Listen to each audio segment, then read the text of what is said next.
오늘 에스겔 38장 또 39장은 특별히 이제 그 곡에 대한 심판의 내용들이 담겨져 있습니다. 그리고 이 곡이라고 하는 이 왕이죠. 이 왕은 결국은 마지막에 대한 예표적인 인물이기도 합니다. 왜냐하면 계시록에도 나오거든요. 계시록에도 천년왕국에 대한 설명이 나오고 난 이후에 20장에 보면 사단이 노임을 당합니다. 그래서 그때 마곡과 곡 그리고 사방에 있는 나라들을 연합해서 이제 그 하나님의 백성들을 이제 대적하는, 그래서 이제 그 최후의 전쟁이 일어나는 그런 것으로 이제 묘사가 되고 있는데, 어쨌든 이 곡 사실 여기에 있는 해당되는 나라 로스, 메색, 두발 모두 다 이제 북쪽에 있는 나라들로 그렇게 생각을 하고 있습니다. 그래서 세대주의적인 해석으로는 로스는 지금 현재 이제 러시아를 지칭하는 게 아니겠느냐, 뭐 이렇게 해석을 하고 있습니다만은 어쨌든 북쪽에 있는 나라들이 연합을 해서 이스라엘, 그러니까 회복된 이스라엘. 37장에 보면은 마른 뼈와 같은 나라도 없고 성전도 없고 모든 것이 절망 가운데 있었던 이스라엘 백성들에게 하나님께서 거기에 명령이 들어가고 또 생기가 들어감으로 말미암아 결국 이제 마른 뼈들이 영적 군대가 된 것을 이제 환상으로 보여주셨는데, 그리고 그 다음엔 뭡니까? 이 자체 내 회복이죠. 네, 북이스라엘과 남쪽 유다가 그렇게 오랫동안 하나님 안에서 하나 되지 못했던 그 상황에 대해서 다시금 두 막대기가 하나 되는 그런 예표적인 행위를 통해서 하나 된 어떤 내용들을 지금 말씀하고 있지 않습니까? 그러고 난 다음에 이제 이 여러 나라들을 이끌고 이스라엘을, 회복된 이스라엘을 공격할 것이다라고 하는 그 내용이 지금 나오고 있고, 38장하고 39장에 걸쳐서 7번에 걸친 하나님께서 이렇게 말씀하시되라고 하는 내용을 통해서 이 어떤 모습으로 침공을 할 것인지, 또 하나님께서 그것을 어떻게 바라보고 있는지, 어떻게 또 이스라엘 백성들이 최후에 승리를 하게 될 것인지, 또 승리하게 될 것인지, 또 이 모든 것이 하나님의 주권 가운데 있다는 것을 지금 말씀해 주고 있는 것입니다. 그래서 여기서 우리는 몇 가지를 이제 생각해 볼 수 있는데, 첫 번째는 하나님께서 마른 뼈와 같은 우리들을 부르시고 말씀을 주시고 생기를 주신 이유가 있다는 것이죠. 그것은 뭐냐면 하나님의 나라를 이루기 위한 영적 군사로서 쓰임 받기를 원한다는 것입니다. 그래서 사도 바울도 에베소서에 이제 교회론과 관련된 그 말씀을 할 때에 마지막에 이제 영적 전쟁, 영적 전쟁에 대한 말씀을 또 하지 않습니까? 그래서 우리는 예수님을 믿고 또 말씀이 우리 가운데 들어오고 또 하나님의 거룩한 생기, 성령님을 말하고 있죠. 그러니까 그것이 우리 가운데 들어오게 될 때는 하나님의 나라의 영적 군사로서 우리가 하나님께서 세우기를 원하신다는 것을 깨달아야 된다는 것입니다. 그리고 군사로 쓰임 받게 된다는 그 의미 속에는 뭐가 있습니까? 이 세상 가운데 싸워야 될 대적이 있다는 것을 의미하고 있는 것이죠. 그러니까 그냥 뭐 예수 잘 믿고 성령 충만한 가운데 편안하다, 안전하다, 이게 우리의 그 삶의 종착지가 아니라는 거예요. 그러니까 예수님을 믿고 성령 충만하고 하나님의 나라를 이루어 나갈 때는 반드시 그 나라를 대적하는 이 세력이 있다는 것이죠. 그러니까 우리가 영적으로 늘 무장해야 된다는 것을 말씀하고 있고, 38장 39장에는 마곡 땅에 있는 로스, 메색, 두발, 곡, 이런 곡 왕, 그리고 그 밑에 연합했던 뭐 바사, 구스, 붓, 고멜 여러 나라들이 나옵니다만은 그 거대한 나라들이 뭐예요? 이 하나님의 백성들을 대적하게 될 거라고 하는 것을 우리가 직시해야 된다는 것을 말씀해주고 있습니다. 오늘 38장에는 4개의 사실 예언들이 있는데, 곡과 동맹한 자들이 이스라엘을 침공할 것이다. 그 내용이 이제 1절부터 9절까지 나왔다면, 두 번째 10절부터 시작되었던 주 여호와께서 이같이 말씀하셨느니라. 그 내용은 어떤 내용이냐면 곡에 그 악한 의도가 있다는 것이죠. 그 악한 의도, 그러니까 여러 가지 악한 꾀를 내어서 그 평강 가운데 있었던 이 이스라엘 백성들을 그냥 침략해서 거기를 이제 노략질을 하고 물건들을 빼앗고 뭐 그런 이야기들을 지금 하게 됩니다. 그리고 세 번째 예언의 말씀은 14절에 나오는데, 인자야 너는 또 예언하여 고객에게 이르기를 주 여호와께서 이같이 말씀하시기를, 이렇게 하면서 북쪽 끝에서 15절을 보니까 내가 내 고국 땅 북쪽 끝에서 많은 백성 곧 다 말을 탄 큰 무리와 능한 군대와 함께 오되, 이렇게 되어 있습니다. 그래서 북쪽에서 이제 쳐들어올 것이다라고 이야기를 하고 있습니다. 사실 이제 마곡 땅이 어디 있는가? 지리적으로 보면 이제 흑해 연안 또는 그때 당시의 상황들을 보면 이제 마게도니아 땅이 아니겠는가?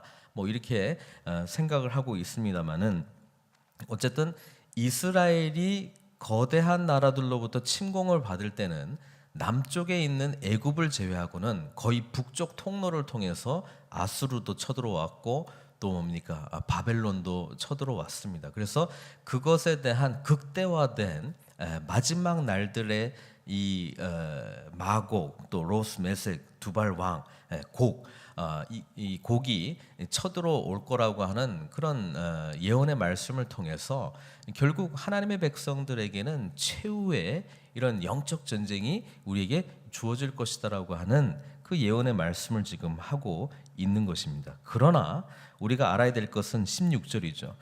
구름이 땅을 덮음같이 내 백성 이스라엘을 치러 오리라. 그러니까 엄청나게 큰 전쟁이 일어날 것인데, 고가 끝날에, 그러니까 마지막 날에 내가 너를 이끌어다가 내 땅을 치게 하리니까 하나님의 주권 가운데 있다는 것이죠. 그러면서 이로 내가 너로 말미암아, 그러니까 곡으로 말미암아 이방 사람의 눈앞에서 내 거룩함을 나타내어 그들이 다 나를 알게 하려 함이라. 하나님의 섭리 가운데 하나님께서 궁극적으로 누가 최후의 승자가 된다는 것을 말씀하고 있습니까? 다름 아닌 하나님 나라 거룩한 백성들이 최후의 승리를 갖게 될 것이라는 것입니다. 지금 포로 공동체의 에스겔 선지자가 그들을 향해서 예언했다라고 하는 생각을 할 때에, 지금 나라도 없고 성전도 없고 하나님도 자신들을 버렸다라고 하는 이 절망 가운데의 이 비전은 놀라운 비전이죠. 그들이 세계의 열강들 가운데서도, 열국들 가운데서도 마지막에는 승리하게 될 것이다. 그리고 어찌 보면 지금 당하는 이런 여러 가지 역경 속에 불가능한 일같이 죽은 자들, 마른 뼈들조차도 군대가 되어서 하나님 나라를 위해서 쓰임받겠다라고 하는 그런 소망 가운데 이 메시지를 듣게 될 때에 얼마나 큰 위로와 또 하나님을 다시 붙들어야 되겠다, 하나님을 온전히 붙들므로 말미암아 그분의 거룩함 가운데 우리가 나아가야 되겠다, 이 소망하는 마음이 얼마나 컸겠습니까?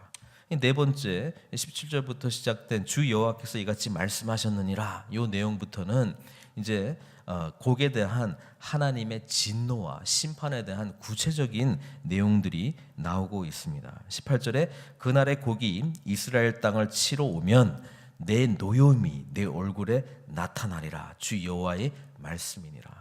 지금은 바벨론이 쳐들어와서 예루살렘도 회파되고 성전도 회파되고 너희들도 이제 포로로 끌려왔지만, 이제 앞으로 하나님의 온전한 회복이 일어나게 되고 너희들 자체 내에 갈등 상황이나 이런 회복이 온전히 일어나게 되고 진정으로 하나님의 나라를 위한 영적 군대로 쓰임받게 될 때에는 하나님께서 모든 것을 책임져 주시고 이 전쟁의 진정한 승리자이신 하나님께서 모든 것으로부터 보호해 주시고 오히려 심판하러 내려온 이 곡에 대해서는 엄청난 진노와 또 노여움으로 하나님께서 심판하시겠다고 약속해 주고 있다는 것이죠.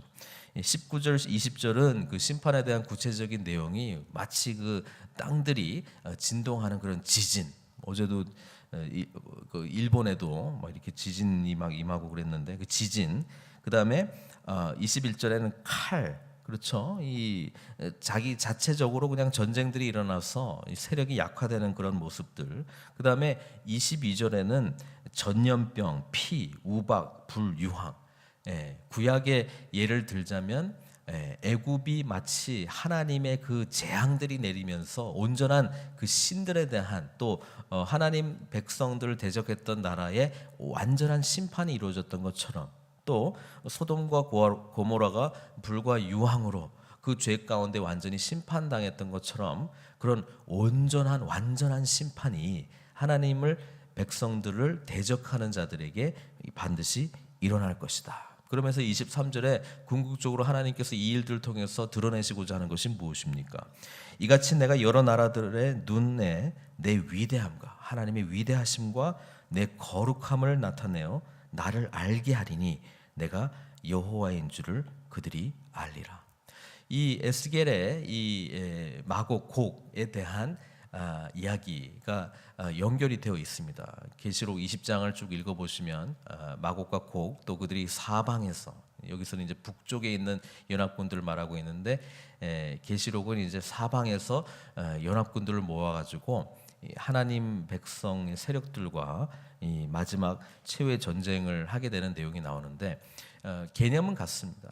궁극적인 최후의 승리는 우리 하나님께 있다는 것을 우리가 믿음으로 고백하기를 원하시고, 그렇다면 오늘 이 주님께서 처음으로 오셔서 하나님 나라를 시작하시고 또 앞으로 재림하셔서 완성시킬 그 나라 사이에 살아가는 우리들은 어떠한 모습으로 살아가야 되느냐?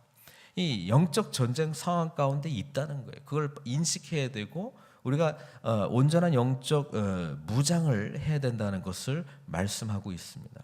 계시록 이전에 에베소서 마지막 6장에 나와 있는 전신갑주를 입으라라고 하는 그 내용 속에 우리가 곰곰이 생각해 보면 여러 가지 그 방패 가운데 뭐 투구도 있고 뭐 가슴판도 있고 뭐 그 군화도 있고 뭐 방패도 있고 여러 가지가 있지만 공격 무기는 하나입니다. 말씀이죠.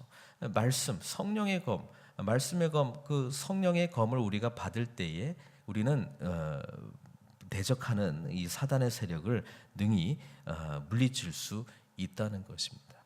우린 끝까지 말씀을 온전히 붙들고 나아가야 될 믿음의 책임이 우리 가운데 있다는 것이고, 또 이 믿음으로 말미암아 오늘 끊임없이 우리를 공격해 오고 있는 이 대적하는 세력들에 대해서 예수 그리스도의 이름으로 승리함으로 나아가야 된다는 것이죠. 이 곡이 그 이스라엘 백성들을 쳐들어오고 하는 이 내용들은 내일 본문까지도 이어지겠습니다만은 우리 믿는 자들에게는 적어도 이것은 하나님의 능력을 나타나는 계기가 되는 것이고, 또 우리로 하여금은 더 큰 믿음으로 하나님을 의지해야 되겠구나, 그 놀라운 기회가 우리에게 주어졌다는 사실입니다. 오늘을 살아갈 때도 주님을 의지하며 나아가십시다. 하나님의 말씀을 의지하며 말씀 붙들고 승리함으로 나아가십시다. 왜? 주님께서 우리를 지켜주시고 온전한 승리는 그분께 있기 때문에 그렇습니다. 이 믿음으로 끝까지 승리하시는 저와 여러분들 되시기를 주님의 이름으로 축원드립니다. 기도하시겠습니다. 사랑의 하나님, 오늘 마곡 땅에 곡이 또 이스라엘을 쳐들어오는, 그러면서도 이 모든 것이 하나님의 주권 가운데 있는 이야기, 또 마지막 승리는 주님께 있다는 것을 우리가 말씀을 통해서 보게 됩니다. 오늘을 살아가면서도 우리는 사실 영적 전쟁 가운데 있다는 것을 인식하게 하여 주시고, 이 사단의 세력 끊임없이 우리를 공격하고 끊임없이 하나님과 멀어지게 하고 주님의 말씀을 신뢰하지 못하게 하고 또 우리를 연약하게 하고 또 우리를 다시금 죄 가운데 떨어지게 하는 그 세력들에 대해서 우리가 믿음으로 능히 물리칠 수 있도록 우리들에게 담대한 믿음 마음 허락하여 주시옵소서. 대장 대신 늘 승리하시는 우리 주님 붙들고 우리에게 생명의 말씀 붙들고 아버지 하나님, 우리에게 주는 이런 악한 생각들과 여러 가지 영적 전쟁에 대해서 승리할 수 있는 믿음을 허락하여 주시옵소서. 최후의 승리는 주님께 있습니다. 주님의 위대하심, 하나님 나라의 놀라움과 그 영광스러움을 향해서 묵묵히 하루하루 승리함으로 나아갈 수 있도록 저희들을 지켜 주시옵소서. 오늘도 주님 온전히 의지하며 나아가기로 소망하옵고 예수님의 귀하신 이름으로 기도드리옵나이다.